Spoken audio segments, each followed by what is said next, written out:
कई महीनों से बंद एक पीआईए का जहाज़ बोइंग 747 जो ओल्ड एयरपोर्ट पर पार्क था।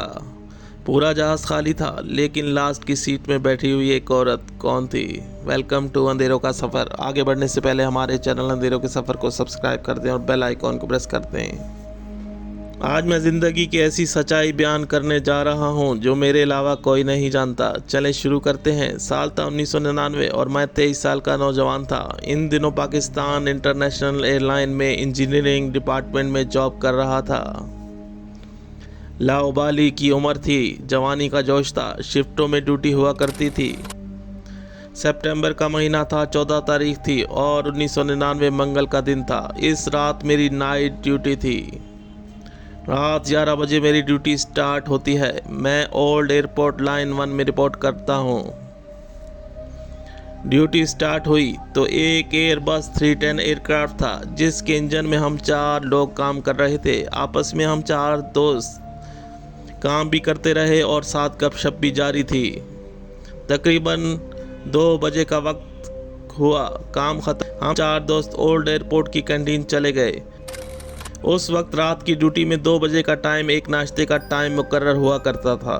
खैर, हम दोस्तों ने नाश्ता किया और लाइन 1 वापस आकर अपने ऑफिस में बैठ गए।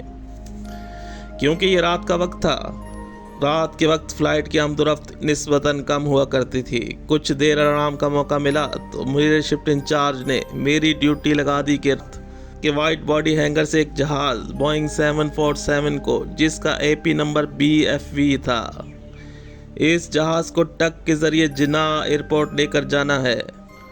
इस बोइंग 747 की फ़्लाइट का टाइम 4:30 था।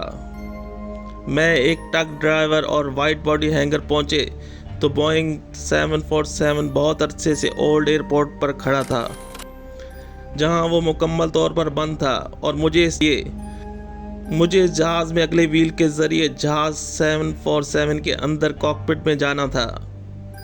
बोइंग 747 में एक रास्ता होता है जो कॉकपिट में जाता है। अगले व्हील के बराबर में एक छोटी सी जगह होती है। इसमें एक सीढ़ी मौजूद होती है जो ऊपर की तरफ जा रही होती है। मैं सीढ़ी के ज़रिए इस जहाज़ के कॉकपिट तक पहुंचा और पायलट सीट पे जाके बैठ गया और नीचे ट्रक को जहाज़ टो करके जिना टर्मिनल ले जा रहा था। ट्रक की स्पीड कम होती है। हम स्लो ओल्ड एयरपोर्ट से जिना टर्मिनल की तरफ रवां दवां थे। मैं अकेला इस जहाज़ पर मौजूद था और पूरा जहाज़ खाली था। अंदर अंधेरा था, रात के 3 बज रहे थे। याद रहे, ये बोइंग 747 पीआईए का सबसे बड़ा जहाज़ था। तकरीबन 500 पैसेंजर वाला ये जहाज़ एक बहुत बड़ा जहाज़ था। मैं रात के स्पैर इस जहाज़ के कॉकपिट में मौजूद था। जहाज़ बहुत अरसे से बंद हालत में ओल्ड एयरपोर्ट पर पार्क था। जहाज़ में लाइट नहीं थी, क्योंकि जहाज़ में लाइट 2 ही सूरतों में हुआ करती है, यानी पावर की गाड़ी से पावर सप्लाई फराहम करती है या जहाज़ स्टार्ट हो, लेकिन ये दोनों ही सूरतें मौजूद नहीं थी। अब हम थोड़ा दूर ही पहुंचे होंगे कि मुझे कॉकपिट के अंदर एक टून सुनाई दी। किसी मुसाफिर ने बेल दी हो। जब मैंने ये बेल सुनी तो मेरे दिमाग में फ़ौरन ये बात आई कि जहाज़ में तो बिजली ही नहीं है, तो ये बेल कैसे बजाई, किसने बजाई? मैं अपना वहम समझकर खामोशी से कॉकपिट में बैठा रहा। आगे जो होने वाला था इसका दूर दूर तक कभी मैंने सोचा नहीं था। मुझे ये बेल दोबारा सुनाई देती है। मैं जहाज़ के कॉकपिट से उठा और जहाज़ के पीछे नज़र मारी तो पूरा जहाज़ खाली था और मैं वापस आकर कॉकपिट में बैठ गया। लेकिन दोबारा बेल की आवाज़ सुनाई देती है, ज़्यादा आवाज़ थी। इस बार मुझे यकीन होने लगा कि जहाज़ के अंदर कोई और भी मौजूद है। अब मुझे खौफ आने लगा कि मैं डरते डरते जहाज़ के अंदर देखा। अंधेरे की वजह से कुछ दिखाई नहीं दे रहा था। मेरे पास टॉर्च मौजूद थी। मैंने टॉर्च ऑन की, जहाज़ की सीटों पे मारता रहा। दूर आखिर में क्या देखता हूँ कि एक औरत बैठी हुई है। मेरे खौफ के मारे बुरी हालत हो चुकी थी। वापस कॉकपिट में आकर बैठ गया और अंदर से कॉकपिट का दरवाज़ा बंद कर दिया। मैं इस औरत की शक्ल नहीं देख सका क्योंकि वो बहुत दूर बैठी हुई थी। वो बहुत पीछे सीटों में बैठी हुई थी और मुसलसल बेल दे रही थी। मैं खौफ के मारे कांप रहा था। मेरा जिस्म ठंडा हो चुका था। मैं कॉकपिट में विंडो खोलकर नीचे ट्रक ड्राइवर को आवाज़ दी और कहा कि ट्रक को रोक दे।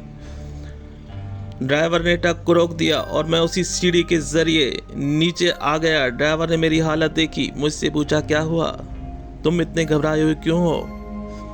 मैं कांपती आवाज़ के साथ कहा, जहाज़ के अंदर कोई मौजूद है। ड्राइवर मेरी बात सुनकर हैरान था कि एक खाली जहाज़ में कई महीनों से खड़ा हुआ है, इसमें कोई कैसे मौजूद हो सकता है? ड्राइवर ने मुझे कहा, यह तुम्हारा वहम होगा। मैं ड्राइवर को यकीन करने को कहा, लेकिन इसका ज़हन तस्लीम नहीं कर पा रहा था। अब ये जहाज़ रनवे पर ही खड़ा था। मैंने वायरलेस के वॉकी टॉकी के जरिए line 1 hello, line 1 hello, line 1 पुकारता रहा। थोड़ी देर बाद लाइन 1 की तरफ से जवाब आया, गो हेड, बोलें, क्या हुआ? मैं घबराहट के लहजे में बताया कि 747 यहाँ रनवे पर मौजूद है, इस जहाज़ में नहीं जा सकता। लाइन 1 में से किसी को यहाँ भेजें। थोड़ी देर में लाइन 1 की गाड़ी आ गई, इसमें 4 इंजीनियर थे। मैंने सारा किस्सा इन्हें बताया कि जहाज़ में कोई मौजूद है। वही हुआ, इन लोगों ने मेरा मजाक उड़ाया और मेरा यकीन नहीं किया। 4 इंजीनियर जहाज़ के ऊपर देखने के लिए गए। थोड़ी देर में ये चारों वापस आए तो इन्होंने मेरा मजाक उड़ाया और कहा, अंदर तो कोई नहीं था। मेरी बात पर कोई यकीन करने को तैयार ना था और फिर इस जहाज़ को दूसरे इंजीनियर टो करके जिन्ना टर्मिनल ले आए और फिर इधर उधर ऑफिस में बात फैल गई कि जहाज़ के अंदर कोई इंसान मौजूद था। जहाज़ के अंदर कोई था।